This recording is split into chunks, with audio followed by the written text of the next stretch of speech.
Hi, do you want to impress your friends and maybe get a girlfriend with a simple bally song trick combo? What the fuck? From Valorant? I heard a yes. Okay.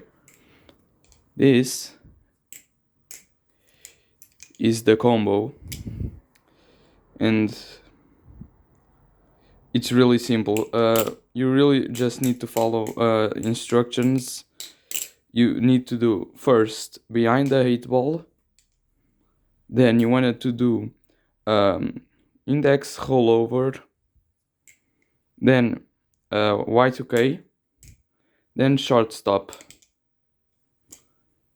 And that's how you make a combo, the Valorant combo. Hope you enjoyed it. Follow me for more.